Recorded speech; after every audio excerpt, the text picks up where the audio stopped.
নজর রাখবো পরবর্তী খবরে। মাত্র 23 মিনিটে সফল অপারেশন সিঁদুর। নিয়ন্ত্রণ রেখা অতিক্রম না করে সফল অপারেশন। ধ্বংস একের পর এক জঙ্গি ঘাঁটি। পাকিস্তানের চীনা প্রতিরক্ষা ব্যবস্থাকে পাশ কাটিয়ে অপারেশন সিঁদুরে অবদান ইসরোর। বিবৃতি প্রকাশ প্রতিরক্ষা মন্ত্রকের তরফ থেকে বিবৃতি প্রকাশ করে জানিয়ে দেওয়া হয়েছে ইসরোর অবদান রয়েছে সবচেয়ে বেশি। নিয়ন্ত্রণ রেখা না পেরিয়েই অপারেশন সিঁদুর করা হয়েছে। 23 মিনিটের মধ্যে অপারেশন সিঁদুর সফল করা হয়েছে। বিবৃতি প্রকাশ প্রতিরক্ষা মন্ত্রকের। অপারেশন সিঁদুরে অবদান রয়েছে ইসরোর বলে জানিয়ে দেওয়া হলো প্রতিরক্ষা মন্ত্রকের তরফ থেকে। 23 মিনিটেই সফল হয়েছে অপারেশন সিঁদুর।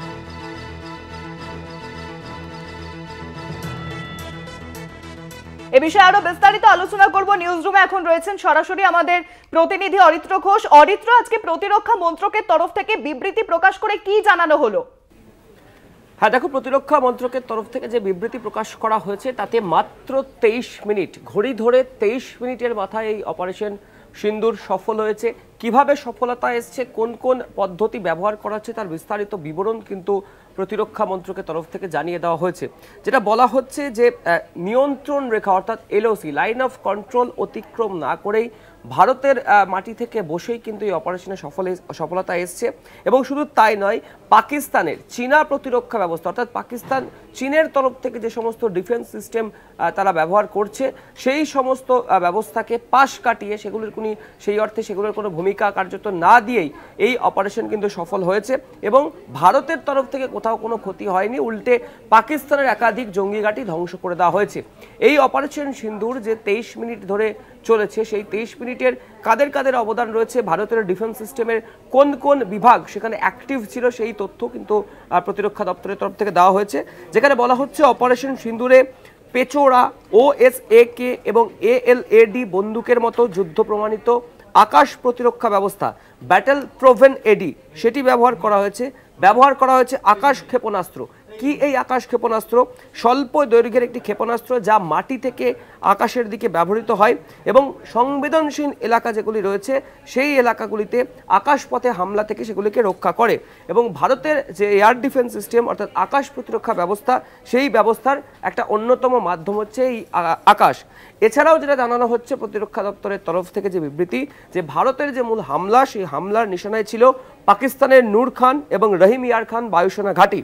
এই ঘাঁটিগুলিতে হামলা চালানোর জন্য লয়টারিং মিউনেশন পদ্ধতি ব্যবহার করা হয়েছে। লয়টারিং মিউনেশন কি? লয়টারিং মিউনেশন হচ্ছে এক ধরনের আত্মঘাতী ড্রোন যা নির্দিষ্ট এলাকায় পৌঁছে আকাশপথে বেশ কিছুক্ষণ প্রদক্ষিণ করে এবং হামলার উপযুক্ত জায়গা চিহ্নিত করে। তারপরেই এই ড্রোন থেকে হামলা চালানো হয়। প্রতিরক্ষা মন্ত্রকের যে বিবৃতি, সেই বিবৃতি অনুযায়ী কোনো হামলাতেই ভারতের কোনো সম্পত্তি ধ্বংস হয়নি। ভারতের প্রযুক্তি, পরিকল্পনা এবং নজরদারির কার্যকারিতা থেকে এটা প্রমাণিত হয় যে ভারতের বায়ুসেনা চীনের দেওয়া, যেমনটা আমি তোমাকে বলছিলাম, পাকিস্তানের যে প্রতিরক্ষা ব্যবস্থা সেই প্রতিরক্ষা ব্যবস্থাকে অকেজো করে দিয়েছে। সমগ্র মিশনটি 23 মিনিটে সফল হয়েছে, যেমনটা এর আগেও একাধিকবার মিনিস্ট্রি অফ ডিফেন্সের তরফ থেকে বলা হয়েছিল, সেটাই এবার বিবৃতি আকারে জানানো হলো। এবং ভারতের যে প্রতিরক্ষা ব্যবস্থা, যে হামলা তারা করেছিল, সেখানে পাকিস্তানের কি ক্ষয়ক্ষতি হয়েছে তাও কিন্তু প্রমাণসহ তুলে ধরা হয়েছে প্রতিরক্ষা মন্ত্রকের এই বিবৃতিতে। পাকিস্তানের হামলার পর ভারতের মাটি থেকে উদ্ধার হয়েছে যে সমস্ত জিনিসপত্র, তার মধ্যে রয়েছে চীনে তৈরি PL-15 মিসাইলের টুকরো, তুরস্কের UAV ইহা এবং একাধিক রকেট, কোয়াডকপ্টার ও ড্রোনের ধ্বংসাবশেষ। এগুলি পাকিস্তান থেকে ছোড়া হয়েছিল ভারতের দিকে, এমনটাই কিন্তু অনুমান করছেন প্রতিরক্ষা মন্ত্রক। অপারেশন সিঁদুরের পর পাকিস্তানের দিক থেকে যে প্রত্যাঘাত আসবে সেটা কিন্তু ভারতীয় সেনাবাহিনী আন্দাজ করেছিল। সেই অনুযায়ী তারা ব্যবস্থাও করে রেখেছিল যে কিভাবে পাকিস্তানের এই বেয়াদপি বা পাকিস্তানের হামলাকে প্রতিহত করা হবে।